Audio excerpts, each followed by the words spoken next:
प्यारे बच्चों, आज हम रेशियो एनालिसिस में क्वेश्चन नंबर 36 कर रहे हैं। हमने इससे पहले जो क्वेश्चंस किए थे उनमें और इनमें चेंज है।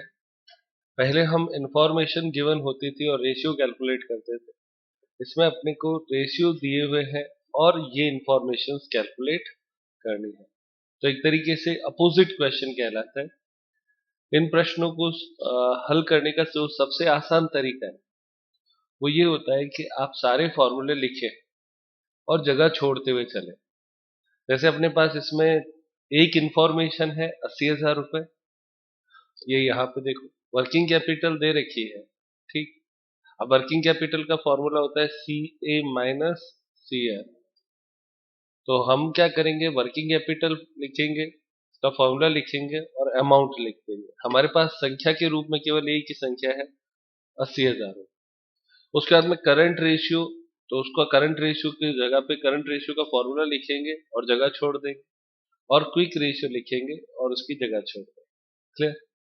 अब जब आप इन बेसिक चीजों को कर लेंगे तो इसमें तो कोई गणित ही नहीं लगाई आपने, कोई भी फॉर्मूला यहाँ इस लेवल तक कोई भी फॉर्मूला नहीं है। इसके बाद में आपको प्रोसेस शुरू करना है, तो देखते हैं कैसे होता है। तो क्वेश्चन में आपके working capital, current ratio, quick ratio दिया हुआ है। पूछा है आपसे करंट लायबिलिटीज, लिक्विड एसेट्स और इन्वेंट्री, ये तीन बातें आपसे पूछी गई है। स्टार्ट करते हैं। तो प्यारे बच्चों स्टार्ट करें। सबसे पहले क्वेश्चन नंबर 36 में आप लिखें नंबर 1 वर्किंग कैपिटल।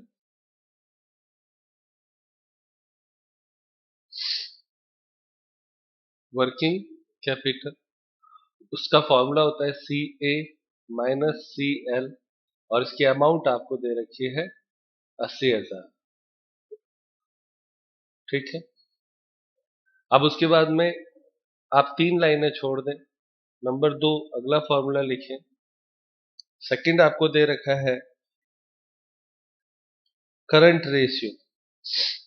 तो current ratio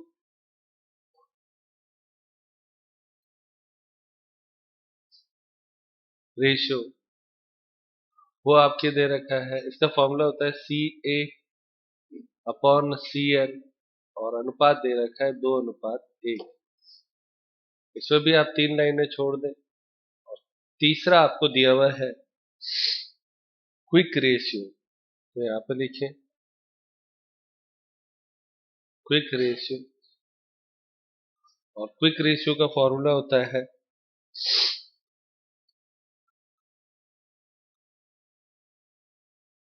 quick current assets minus inventory. क्या होता है? Upon current liabilities. तो ये कितना होता है? दिया हुआ है 1.25 रेशियो 1। यहाँ तक कोई दिक्कत बच्चों? फॉर्मूला क्विक रेशियो का ठीक है ना? क्या चीज घटाते हैं इसमें से? करंट एसेट्स में से स्टॉक घटाते हैं, और तो कुछ नहीं घटाते। अब यहां तक के सवाल में हमने कोई भी प्रोसेस किया ही नहीं है, हमने केवल क्वेश्चन लिखा, तीन तीन लाइनें छोड़ते गए। अब आप लोगों को यहां से शुरू करना है।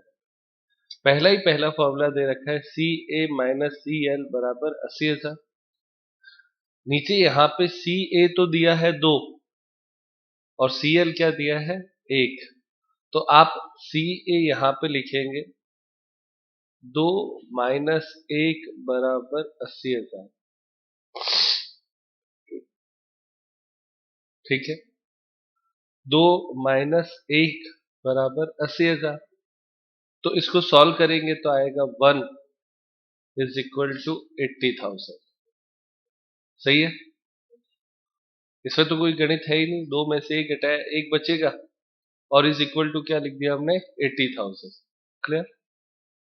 ये जो 1 का जो आंसर होता है वो CL होता है। तो CL बराबर आपकी होगी 80,000। ये आपको याद रखना है। अब आपको ये भी पता है 1 का आंसर ही 80,000 क्यों हुआ? क्योंकि CA इसका डबल होता है। सही है ना? तो अब इससे सी ए भी कैलकुलेट हो जाएगा। तो सी ए कितना होगा? अगर सी एल करंट लाइबिलिटीज 80,000 है तो सी ए कितना है? तो सी ए बराबर हो जाएगा 80,000 इंटू 2, 1,60,000। और इससे आपका क्रॉस चेक ये हो जाएगा, देखो हमारे पास सी ए आ गया है, सी एल आ गई है। क्रॉस चेक ये हो जाएगा कि वर्किंग कैपिटल कैलकुलेट करके देख लो वापस। वर्किंग कैपिटल का फॉर्मूला है सी ए माइनस सी एल। तो सी ए हो गया 1,60,000 और सी एल हो गया 80,000। कोई दिक्कत नहीं।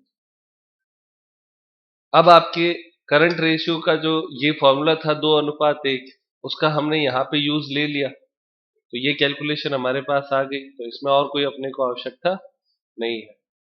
अब आप नीचे आ जाओ सीधे थर्ड फॉर्मूले में, क्विक रेशियो। तो क्विक रेशियो का फॉर्मूला क्या होता है? सी ए यानी 1,60,000,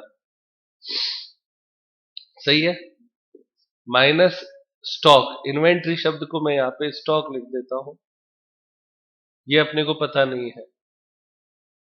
सी एल कितना है? 80,000 और इसका आंसर कितना दिया हुआ है? 1.25:1। इसको ऐसे लिखा जाता है।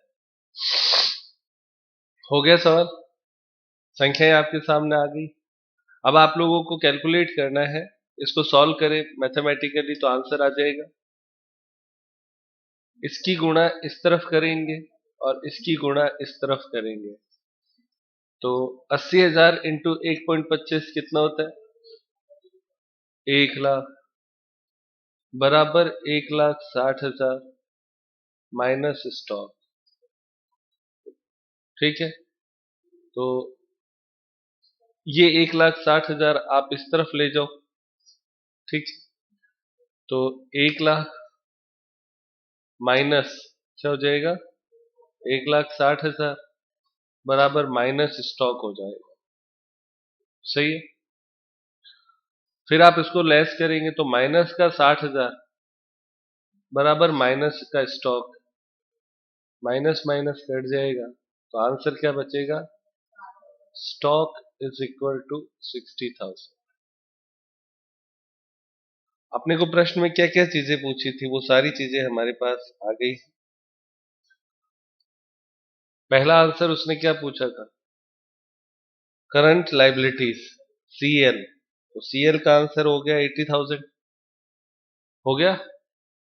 उसके बाद में उसने नंबर 2 पूछा था लिक्विड एसेट्स, तो लिक्विड एसेट्स यहाँ पे कैलकुलेट कर देते हैं। लिखो लिक्विड एसेट्स, तो 1,60,000 में से स्टॉक घटा दो तो कितना आ गया? 1,00,000 आ गया।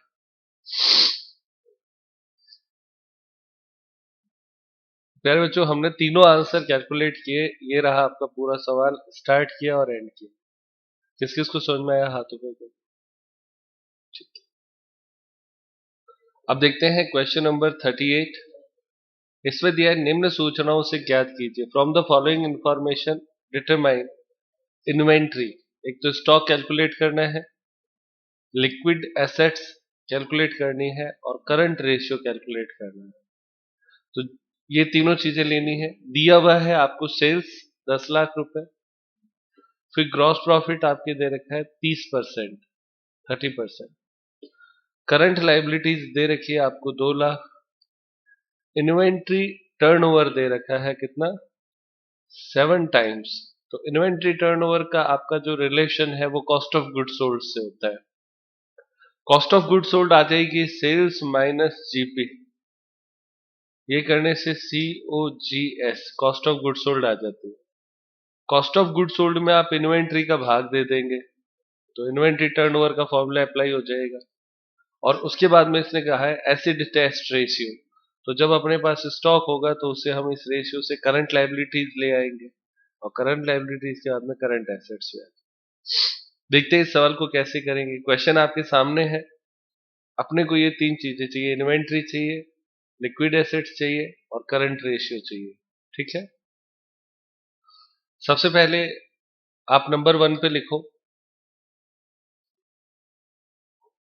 सेल्स दिया हुआ है,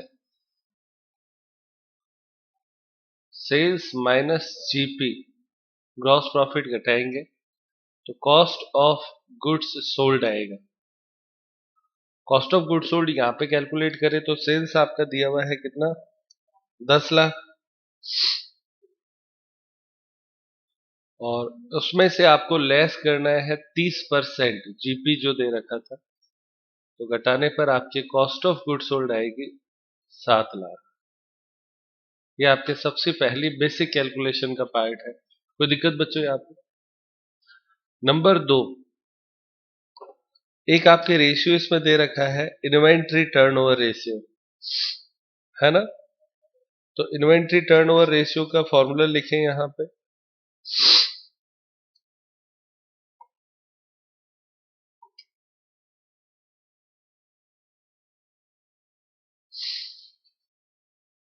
इन्वेंट्री टर्नओवर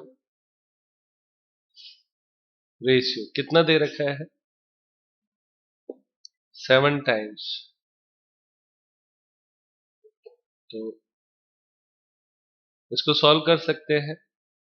इसके लिए अपने पास जो फॉर्मूला है इन्वेंट्री टर्नओवर का, वो लिखना पड़ेगा, cost of goods sold upon inventory is equal to 7। यही दिया हुआ है। कॉस्ट ऑफ गुड्स सोल्ड हमारे पास है 7 लाख, अपॉन शब्द लिखना है I N V E N, inventory is equal to 7। यहां पे भी क्रॉस मल्टीप्लाई करेंगे तो इन्वेंट्री को 7 से गुणा करेंगे तो 7 इन्वेंट्री, ठीक है, इज इक्वल टू 7 लाख। सही है। तो इन्वेंट्री या जिसको स्टॉक कहते हैं is equal to 7 lakh upon 7 is equal to 1 lakh. ये आपका इन्वेंट्री का आंसर इसमें आ गया। कोई दिक्कत प्यारे बच्चों? फॉर्मूला ही लिखना है बस, वो नहीं, जो चीज अपने पास नहीं है तो उसको जो जैसा है वैसा ही छोड़ दो।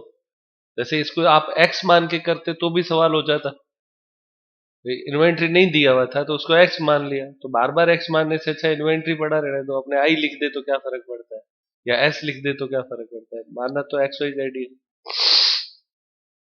उसके बाद में नंबर 3, अगला आपको रेशियो दे रखा है एसिड टेस्ट रेशियो।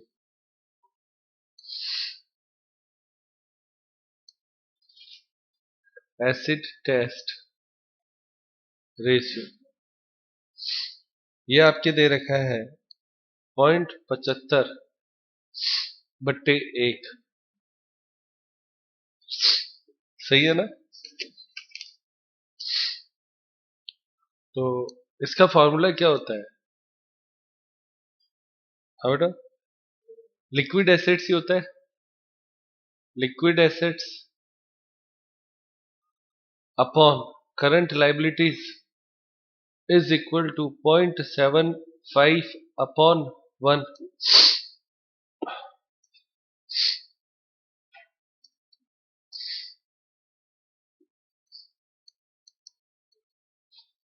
अब इस फॉर्मूले में हमने लिखा liquid assets upon current liabilities is equal to 0.75/1 किया। करंट लाइबिलिटीज अपने को गिवन है क्वेश्चन में, है ना। तो liquid assets upon current liabilities 2 lakh is equal to 0.75/1। Cross multiply हो जाएगा तो लिक्विड एसेट्स 1 से गुणा करेंगे तो वो 1 लिखने की जरूरत नहीं है, is equal to 2 lakh into 0.75, 1,50,000। तो अपने पास लिक्विड एसेट्स भी आ गई। सही है। अब जब लिक्विड एसेट्स आ गई तो अब क्या, इससे आपका करंट एसेट्स भी आ जाएगा, क्योंकि करंट एसेट्स का फॉर्मूला होता है लिक्विड एसेट्स प्लस स्टॉक। जब घटाया हुआ होता है तो लिक्विड एसेट्स होती है, और जब जोड़ देते हैं तो वापस क्या बन जाती है, करंट एसेट्स। सही है। तो लिक्विड एसेट्स हमारे पास थी 1,50,000 प्लस हमने इसमें क्या जोड़ दिया, स्टॉक। कितना है स्टॉक, 1,00,000। तो करंट एसेट्स आपकी आ गई 2,50,000। कोई दिक्कत बच्चों, सही है ये बात। करंट एसेट्स में से स्टॉक घटाते हो तो लिक्विड एसेट्स आती है। ये देखो मैं बताता हूं यहां पे, लिक्विड एसेट्स जब आपको लेनी होती है ना तो आप लिखते हो करंट एसेट्स माइनस स्टॉक। सही है। तो अगर करंट एसेट्स लेनी है तो क्या करोगे, लिक्विड एसेट्स प्लस स्टॉक करोगे। तो ये देखो ये रहा, current assets is equal to liquid assets plus stock कर दिया। किया तो आपका करंट एसेट्स भी आ गया। करंट एसेट्स आ गया तो थर्ड के बाद में फोर्थ फॉर्मूला लिखिए, करंट रेशियो। करंट रेशियो तो इसका फॉर्मूला होता है सी ए अपॉन सी एल। तो सी ए तो हो गया 2,50,000 अपॉन सी एल हमने कैलकुलेट किया कि दिया हुआ है 2,00,000। सॉल्व करो कितना होता है, 1.25 अनुपात 1। ये आपका करंट रेशियो भी आ गया। और क्या पूछा गया था इस क्वेश्चन में, इतना ही पूछा गया था, बस ये इतना ही सवाल है। आप देखें यहां से स्टार्ट करते हैं, वापस एक बार देखें। सबसे पहले स्टॉक पूछा था, ये रहा स्टॉक का आंसर। फॉर्मूला कैसे बना समझ में आता है। उसके बाद में आया कि एसिड टेस्ट रेशियो, जिसको हम क्विक रेशियो बोलते हैं, अलग अलग नाम है उसी के। तो वो आपके था 0.75 अपॉन 1। तो हमने कहा भाई liquid assets upon current liability is equal to 0.75 upon 1। इसमें अपने पास ये चीज गिवन थी, तो जो गिवन थी उसको यहां लिखा, सॉल्व किया तो ये चीज आ जाएगी सॉल्व होने पर। तो ये लिक्विड एसेट्स आ गई। लिक्विड एसेट्स में जब आप स्टॉक जोड़ देते हो तो वो करंट एसेट्स बन जाती है। करंट एसेट्स आने के बाद में करंट रेशियो कैलकुलेट हो गया। ये आपका तरीका। ठीक है बच्चों, किस किस को समझ में आया हाथों पे करो। बहुत अच्छा।